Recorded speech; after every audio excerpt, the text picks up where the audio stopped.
Yo, what is going on YouTube? It is your boy GZTV in the flesh. We are back with another video. We are here with The Sopranos.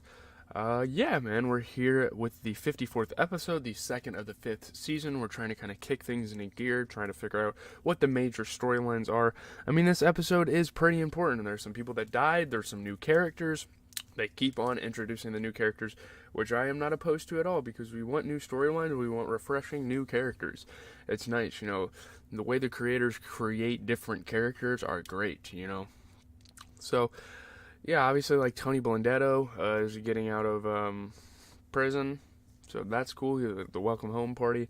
We'll get to that. So let's kind of talk about what happened, and then talk about everything else. So, Carmine dies, obviously, to kind of start things off, I guess, not on the greatest note, but Carmine dies. I guess depending on who you, or how you view Carmine, I guess that could be a good or bad thing, but little Carmine and Johnny both claim to succeed him as head of the Lupertazzi family, and they're kind of fighting over it. Little Carmine thinks as the son, naturally he should be able to succeed him. Johnny, kind of being the right-hand man, thinks he should succeed him. So that's going to be a super interesting storyline as we move on through the show, who is going to take the throne. So Tony has a meeting with Jack Mazzarone, who presents him with a painting of the Rat Pack, which is like, I can't remember. Rat Pack was like Nat King Cole, Frank Sinatra, Mickey Rooney, a bunch of like old A-list people that were like kind of like friends, and they'd go to like Vegas, and yeah. So Tony does not know at first that he is now an FBI informant. He receives the tip from a source of Patsy, so people are getting suspicious. There's a car kind of looming outside of this diner that Mazzarone meets with Tony at. So now Tony realizes there's a lot of heat, and there's people trying to get word out of them, and that's obviously not a good thing. That can mean so many things. He's not sure if he said anything incriminating there. But, yeah. So, Tony arranges another meeting and hugs Mazzarone, trying to find the wire, which is hidden in his baseball cap. And you kind of realize that when Tony, roughs his hat up and he, kind of puts it back up so the mic can pick up the shit. So, yeah, he does not know what to think, but realizes that Mazzarone said one thing out of key.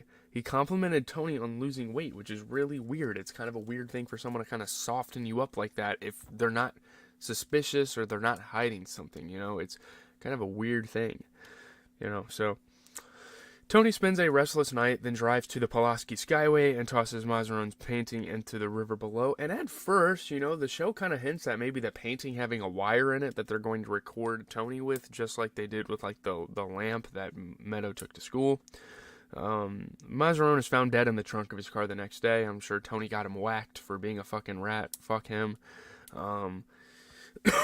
Yeah, Mazzarone, yeah, anyone that rats, you're gonna get fucked up. I don't know why you would even take the risk.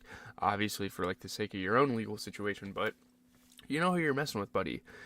So anyway, another informant, Soprano Capo Ray Curto, visits FBI headquarters to help agents correct a transcript of a meeting he recorded.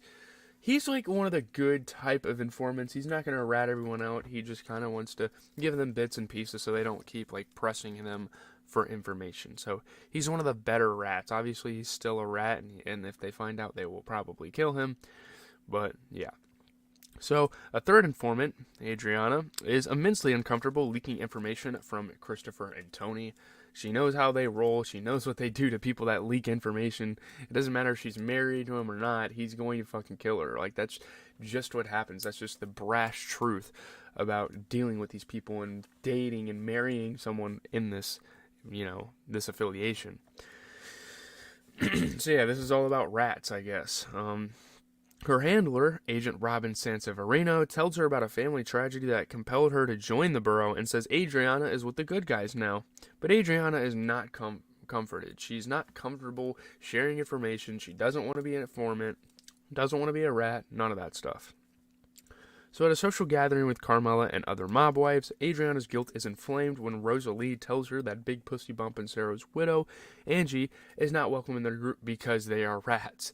Because Pussy entered the program, the witness protection program, and ratted out to everyone. So now she feels like if they find out she does that, she's gonna get thrown out the fucking group, So a tearful Adriana nearly admits the truth, but instead flees and stumbles and hurts herself in the driveway. Again, if she would have revealed the truth, things probably would have gone pretty bad for her. So, yeah. She refuses the women's offer of first aid and speeds away in her car. She then tells Sanseverino that her friend Tina, who has been flirting with Christopher, is embezzling money from the company where she works. So, yeah, it's kind of a dick move to snitch on her, but she was kind of hitting on Christopher. She kind of deserves it. And, you know, giving the FBI any little information will kind of build their trust with you, so you don't have to reveal as much. You know, you kind of want to ease in with the FBI, I guess. So, Tony greets Tony B after he is released from prison. This is obviously one of the major storylines of this episode, is Tony B being released from prison. Tony's cousin that we haven't met until this season. So, interesting stuff, you know, to get an extension of the family, get a kind of history of this crime family. So, at his welcome home party at Nuovo Vesuvio, Tony tells the guest how important his cousin was to him when he was growing up, because a lot of them don't really know who this guy is. So, Tony B is disappointed that his ex-wife and twin sons are not there.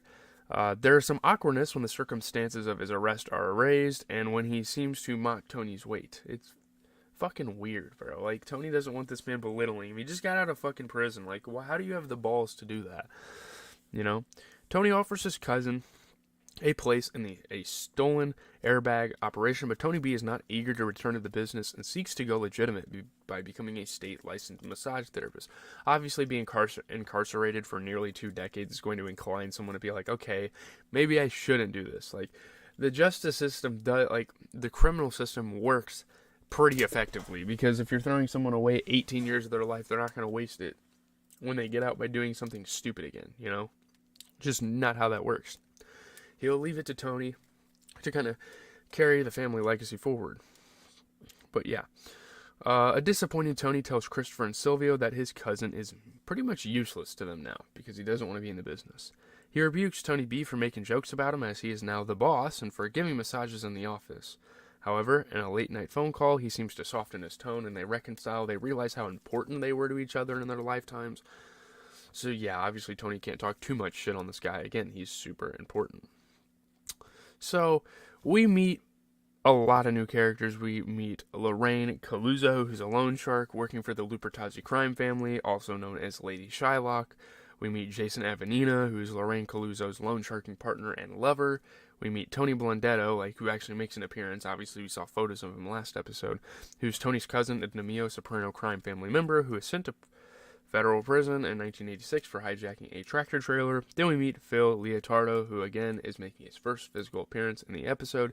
He is the captain of the Lupertazzi crime family, recently released from prison after serving 20 years. And there's a couple deaths. Joseph Joey Kogo was killed off screen in a payment dispute. Agents Sanseverino shows photos of his corpse to Adriana, who confirms his identity and having seen him previously with certain mob members. Then we get Carmine Lupertazzi Sr., who died of complications due to a stroke. Then we get Jack Mazzarone, who was killed for having being an FBI informant. Rob Mazzarone is found dead in the trunk of a car by FBI agents. So yeah, a couple of deaths. Obviously, Lupertazzi is one of the only major deaths, because now we get this storyline, this whole thing of Johnny and little Carmine fighting over who's going to take over the family, which is going to be super sick. I think that's going to be cool to see that kind of boil down and everyone make a decision. I don't know if they vote. I don't really know this election process. I guess they kind of touched upon it when Tony took over for the DeMeo Soprano family. But yeah, leave a like, comment, subscribe. I'm out. I know this is shorter than some of the other videos, but this was a pretty simple episode, pretty enjoyable. I will watch another episode, maybe 2 more episodes. I'm hoping that Kanye drops Vulture